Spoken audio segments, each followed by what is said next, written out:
Hiya Cuide.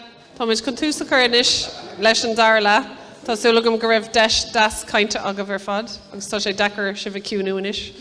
Ach be me ag tosú le fánn cinálín brónach an uair seo. Sin an bunán buí, agus Ivan a Shiny. The tune is chosen by us to echo the sense of shock and loss felt by many communities throughout Ireland and Scotland with the decline of the Gaelic language in the 19th century. So seo thugah an bunán buí.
Go hálinn ar fad Ivan. Ivan, gom leis cael. Tá anam an tan litre céine ag mo grifar Ivan agus déir sé ar bailach eile an tanam so bím nasca gcónaí. Ach arán úntaach brodach agus tá an breistant le brahan ach tá muid ag buga inis ó bhean na Ghaeilge sa níhuis déag beidir go dtí abheocan na Ghaeilge sa fihuis agus tá Katie ó Flaherty inis chun arán a chana doin Mná na Héireann, Women of Ireland. Agus Padar ó Derní na chuman tarán seo, agus chum sé na focail agus seán a riad a chuman ceol. Agus tá an tarán seo rownathe in honor the Mhórnaí Rathalaigh. So it's in honor of Mhórnaí Rathalaigh, ban a bhunaigh Conradh na Ghaeilge in Os na Rí, agus a bhí anna lórnach ag tús an fihuis, the early 1900s, agus bhí anna bhaint eici leis an abheocan, agus táid ag súil go bhfuil muidne ag legan leis an obair mhór a dhéon mór ag tús na híise secaite. Come agad, Katie.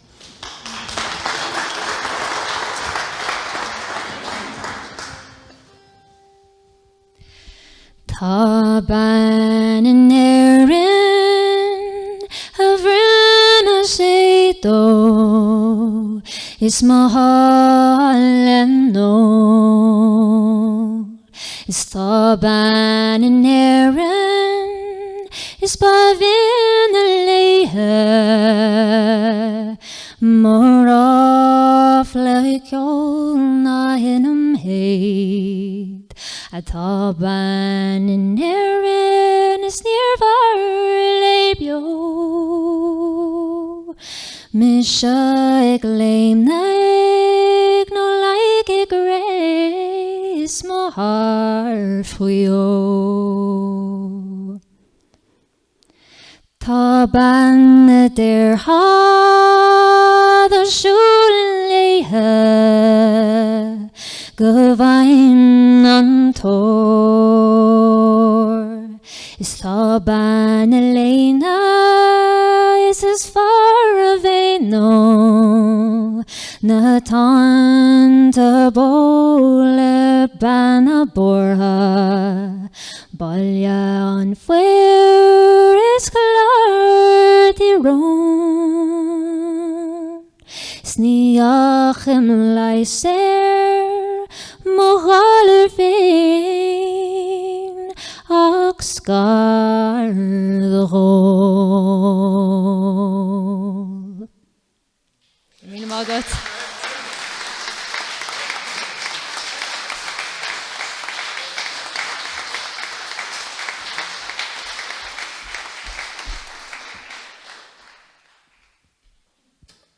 Gurmína magat Katie, Vishin Gahal in her fad. A Frankenish tá Cuid has a tractor and start an action. Tá Franken an seo nachtlin le leabhart faoin chuid leabhar a chuid taistil agus beidir go nathóig anna chuid agah go Frank ón radio. A bíonn sé caint go minic, bíonn Frank an radio go minic a caint faoi the geopolitical conflicts across the world. Agus sílam go bhfuil sé chun caintlinn beagán faoin na Maasai. Bhí mar caint ar an bhín a níos lua, léachar na Héireann, beag Frank ag caint beagáin ar léachar na Hafrica.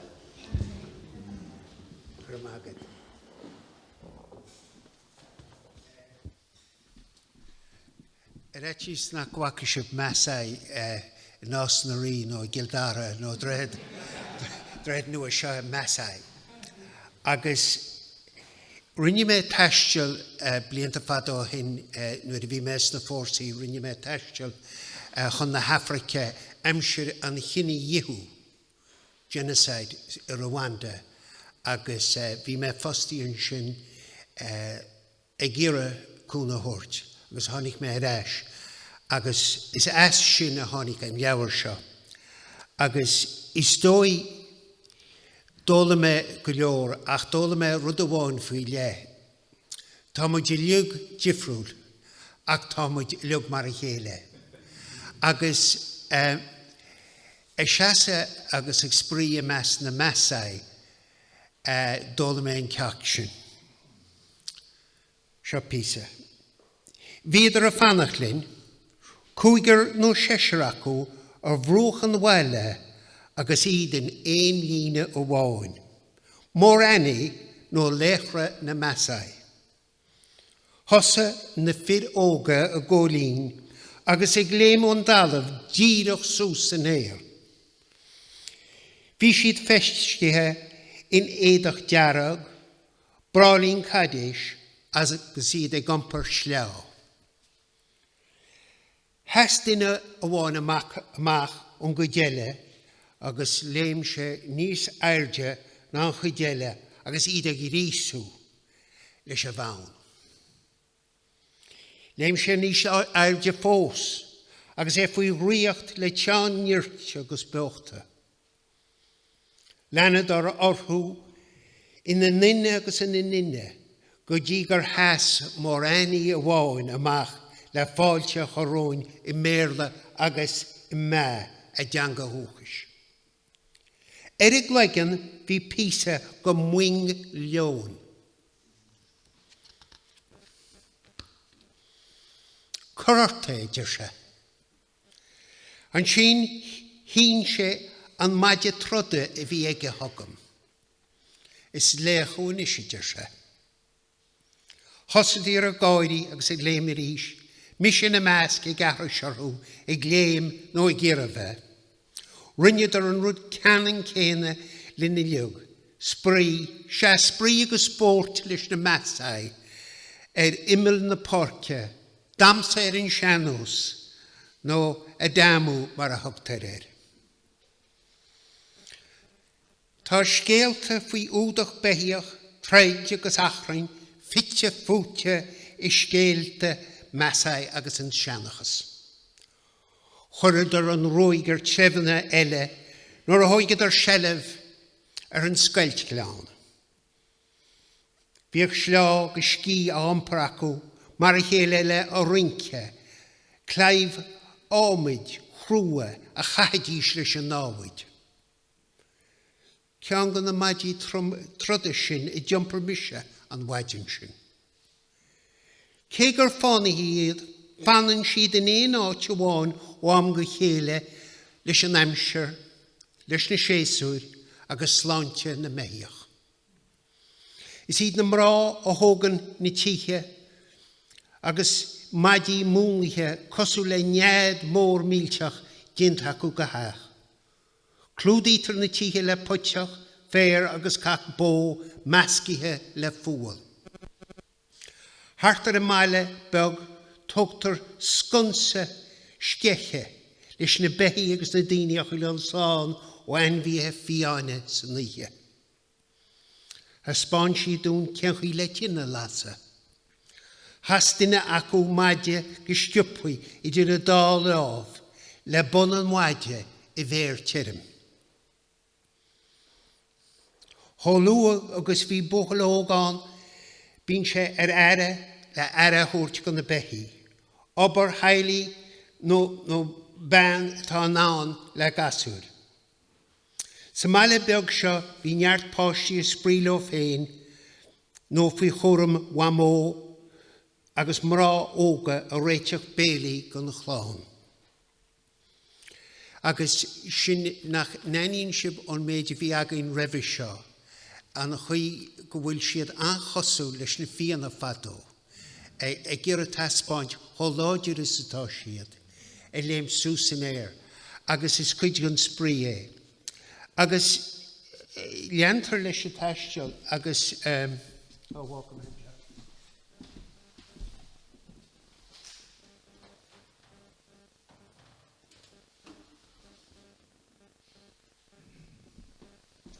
sin an cuid gan taisteal ar an rinne me I Kenya agus a Rwanda.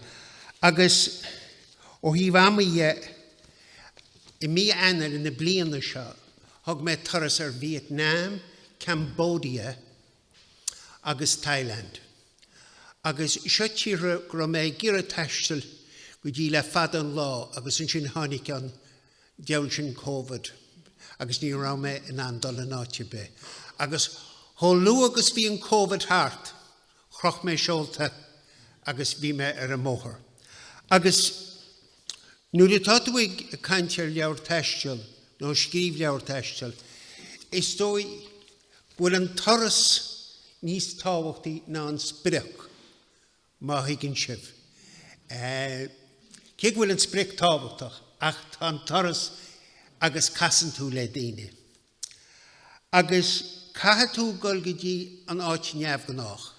Agus sa toras a thug mé ar Vietnam, thu mé cho fada le áit ar a Dr. Sapa. S.A. Focail P.A. Nis tugan na Americánaí agus na fámid eile Sapa chuann siad an dácha le chéile agus ní higann siad gur pobl atá I gceist. Ach ar éanús rinne mé súsmaintin go ngóhain cho fada le Sapa go bhecinn cén sort áit bhí an. Agus seo chur síos anghearr ar an písa sin gan toras. Haring an bhean sa siochan na necilm sóláistí as mála mór daun. Bei muid stáiníonn se pís eile, meastá cirtá ceáidir sí. Bhí muid an cúigear againn ar a móthir le brechan le site I mionmus luxury limousine travel y môr o Hanoi go sapa. Níor a móran le sonrú sa Ceolchoirm, agus gan ein vehicil y teachtain gwyniach yn erid. Tarnín crúchás cante. Bhí an bhean fíl a hangarocht don bhirt meanéiste sa síochan cúl, agus bhí seanar chun tosaí a chuirla se góra. Tí bh mu go bhean óg sna fihidí a bhí a baint deatoch as fón póca, agus bhí muide ar nó sean chordia. Bhí muide ar nó sean chordia a chasi le chéile gon chéadúr, agus chuile hens na gasach muid le chéile go brach a ríist. Níor an tranglam trocht a boga, agus ní ré chosalacht gemeine nám gon criniú a bhí bart agam leis an grúpa ethos, spirit of the community. Spirit an phobal a bheal me go sapa. Heis úr go léstánithe sa minimus gan boga, agus ar góra idia chosa muid glúiseacht. Pís ar físa, go dí gur chrismuid bar na crúthe, agus fá ar múrt le sonrú. Timpist bór.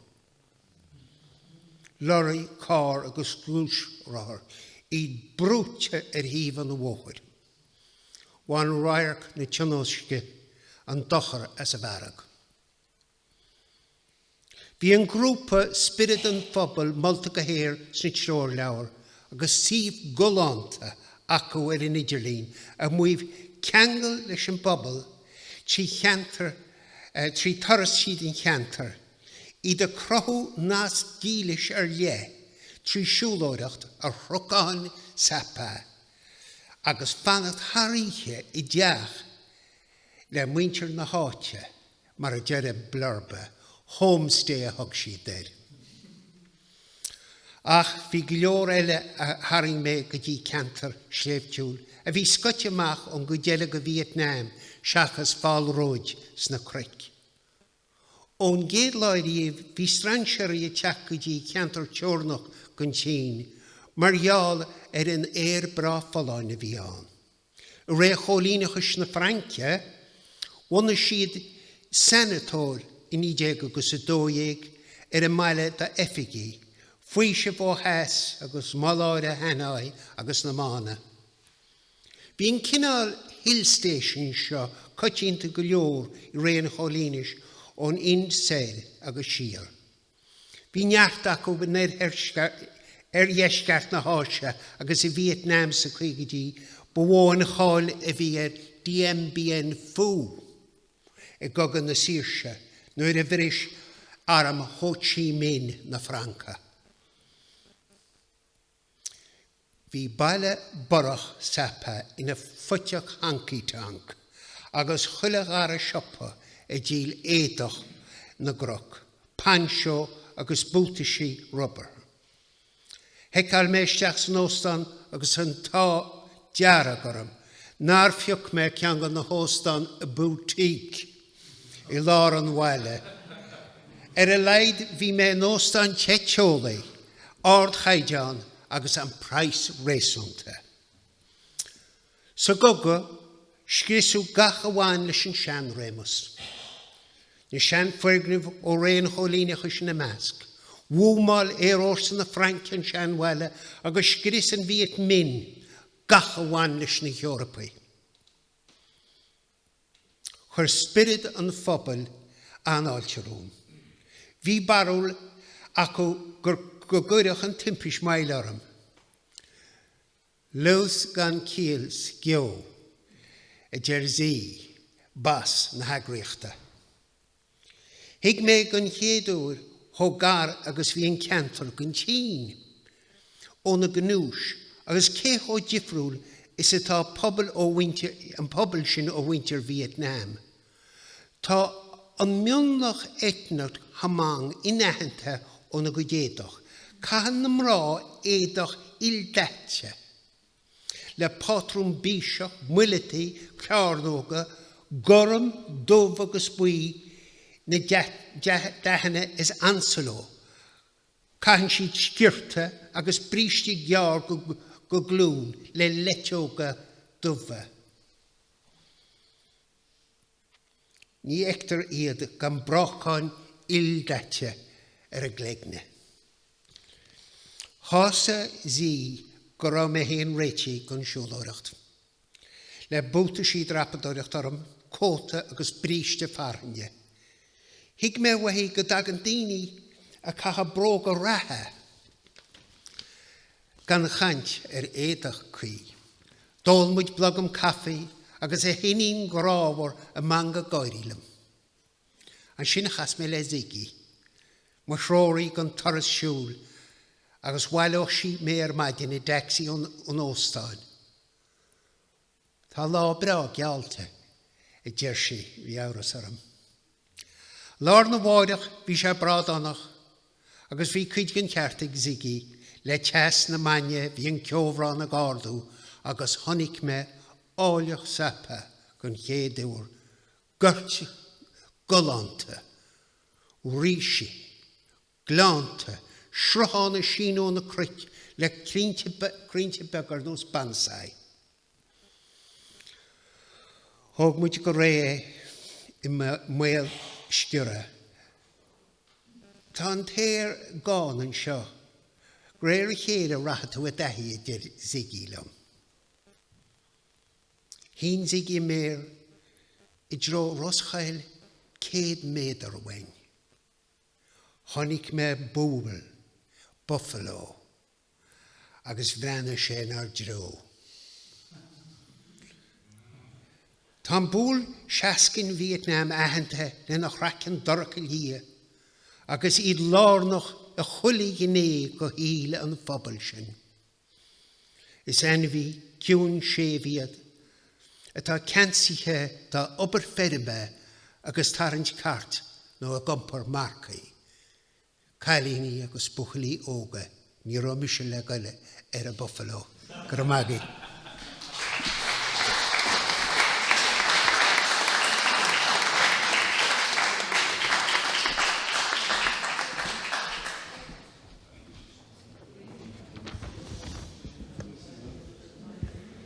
Gur míle mágad Frank as an spléic a sin a thuirtún do chuid teistal, agus nach fear an rud a déirtar ghfuil an siúlach scéalach agus gur mágad as na scéalta Reintlin.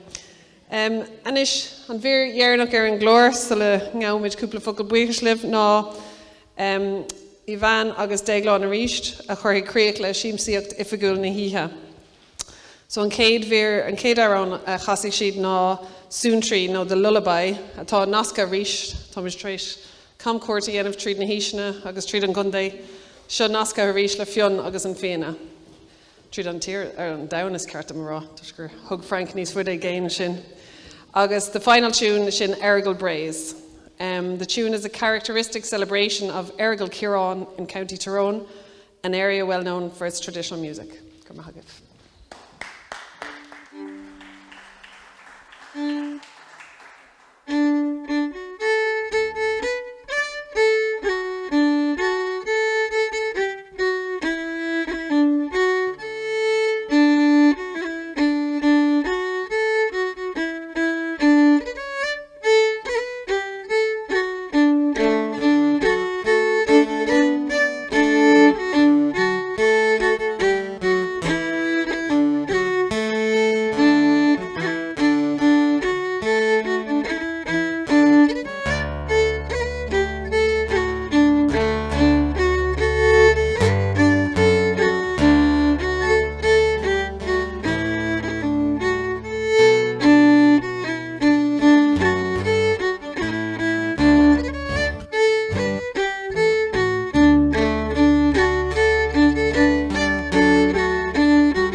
Nach splódra an deire sin le hithe álinn ceol agus filiocht agus prós agus cuil le chóirt. So gur míle maith go bhar fad.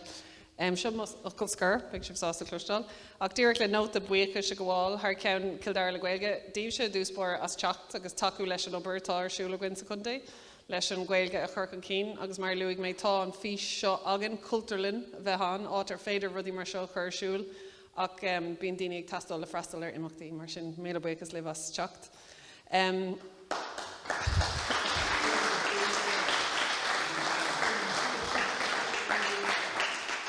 Buíochas mór leis na héana a fad ar hastal ó gcín is a gungar le bheith linn an jobh, Ivan agus Daoine, of Katie agus Frank.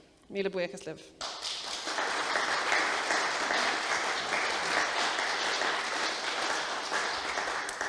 Agus buíochas mór dar nóí le Ciarán, an fear áitiúil a chur chlór sílam go néint óisih ar fad gur chlór úntaach a bhíán, úntaach cuimse hoc a thug cinál taistil tríd na híisna an séú híis dé go dtí látá neomhán, seó de ceol agus prós agus filiocht a bhíán mar sin maithú a Ciarán, agus tá an tólas ar fad chur sús leis an QR code is féidir breithniú ar roinnt an taide agus na nótaí a dhéon Ciarán, maidir leis na méran ar fad go bheici sibh an snáthí sin atá ceangailte ag a tríd na méran ar fad, agus tá sé ar fáil ar Steve Idirlín chomá faoin lehanach nuachta, tá nás cig na nótaí sin chomá. Mar sin míle buíochas leat Ciarán bhí sé rás ar fad.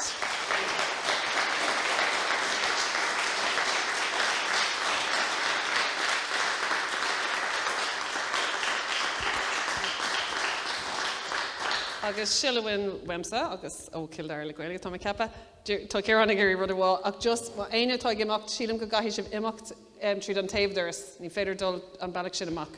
Ach tá Ciarán, tá cúpla rud le ráid Ciarán, agus brunna beag le déanamh is stoilm. Nu an úntas a bhíonn sin. Privilege fi lethe bhí an chumsa, stocha bheith gopur le gachtain an seo. Tásúlam go bhain sibh ard tainmh san níthe mar mé héana agus na héana bhain me dan sprí as gachrad a chuir le chéile. Bhain sibh tainmh as cuasaí?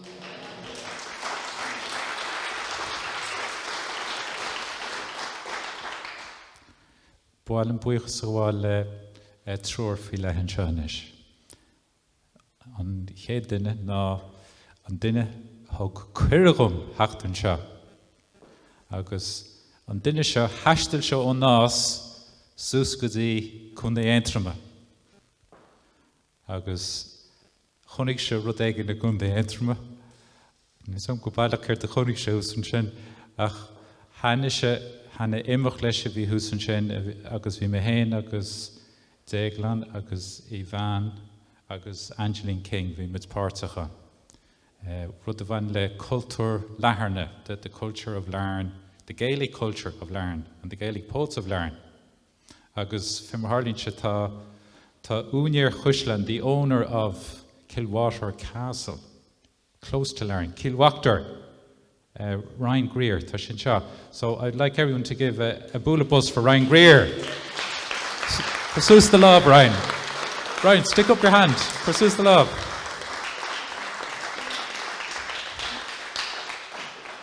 And Ryan has come from Kilwachter here tonight. So we must be doing something right. In fact, we're doing fantastic. Cill Dara le Ghaeilge. Nach what? One card to come? Yeah. Shin on Chéadine. No? Who am I speaking about? My brother, Dara O'Martu.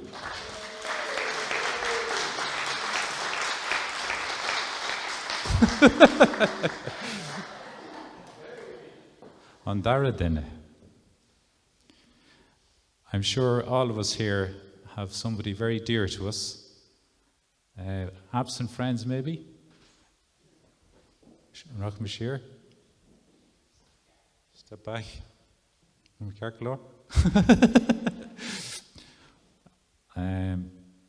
Somebody dear to us. Somebody, who mightn't be able to come here to an event like this. beit gúil siad Somála leis na páistí nó tuairt aire dogan in ní sin in opéirt. Ach tan tálumsa bhfuil duine a cabhrú lumsan támar fad agus sinní má bhain chéile níomh agus gur magad le níomh.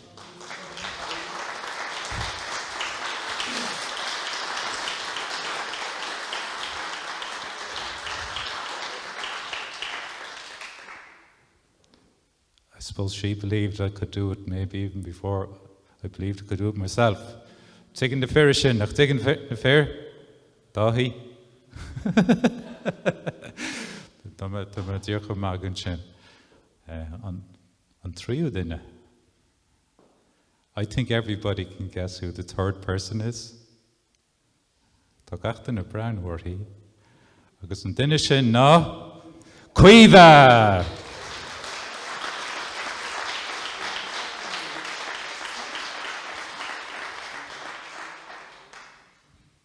Agus Cuid leirtún sin faoi na rud ar fad a rinne mise. Agus ach ní éting ní sagam ach pís beg de sin a dhéine gan an chabhar fad a thug tusa. Agus bhí Cuid an sin go minic sa chúlra agus an amatí cinál tap beg agus dhearach sí rud éigin agus maybe there would be something along the lines of after she'd written something, cad a chiapan tú. So I always took on board what Cuid said. So ach ban íntachaí agus tá cuiste íntaach an seo ag Cill Dara le Ghaeilge.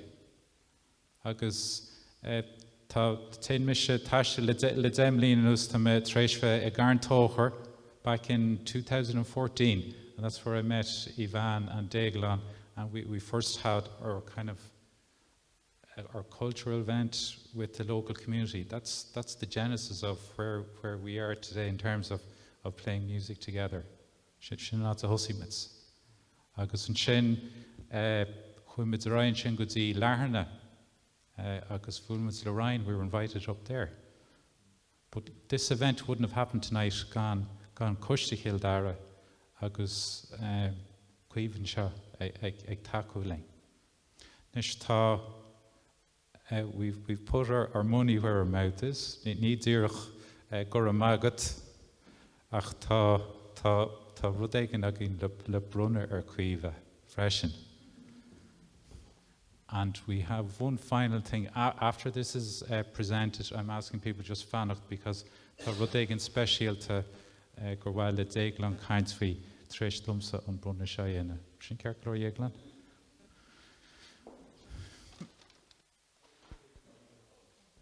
Sheer? Okay. Okay, the brother. This is a bit like the Book of Kells. It was to be observed from a distance, the Book of Kells. The people couldn't read. Which of Kinte? Clay no yesh? Mochley? Which a cart? Fair play, Dave. Tá sé fós in renúiseacht. Go bless gael. Civid piunti adultus a réiri híran. Cad écin sibh? Crán. Crán? Dara. Cill Dara. Okay. Agus seo an brunne atá aginne, na híine, Ivan, Daoine, Katie, of agus Frank, agus Angeline, nach féidir le bhain seo. Glynne ar gríthe gus neart ar ngéag is, bartar an ríthair. We do what we have set out to do. Cill Dara le Ghaeilge. Agus nisir me Cuid tachsús agus glacha seo agus búla bus do Cuid agus Cill Dara le Ghaeilge.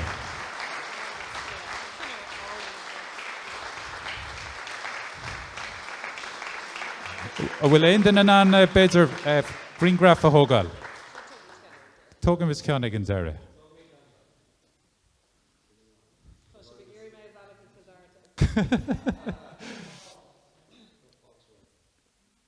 Gur mágaí. Agus tá díoch rud amháin eile gin cuimhe iarmid na seir dhéaglan go síos agus na craontáil.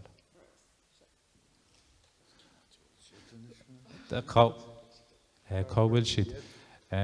Dar an muchtas an cairú le beidir dáhí. Dhéaglan fantas an seo beidir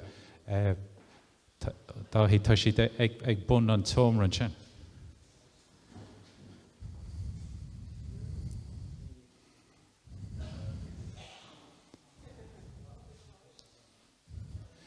Agus ligin mit a dhéaglan cainti an fao seo hanis.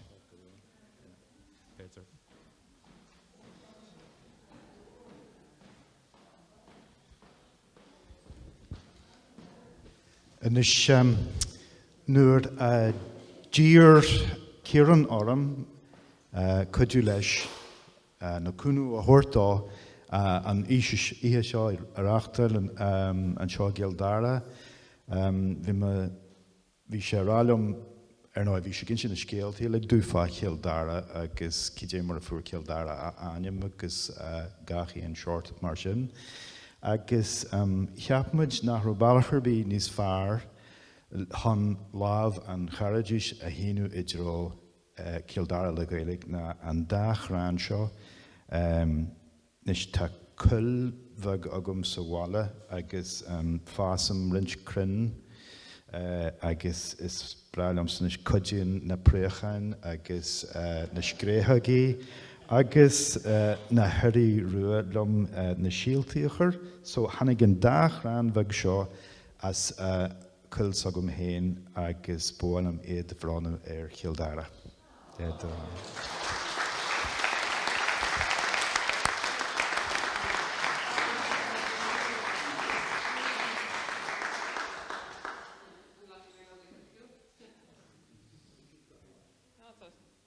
Líléon rud lerá gomach míle buchas le bhs deas an córa é agus beag na crín sin an I bhd tréisiún ar fád imachta an saoil seo ach nach deas an éireachtaíd gur míle mágad ag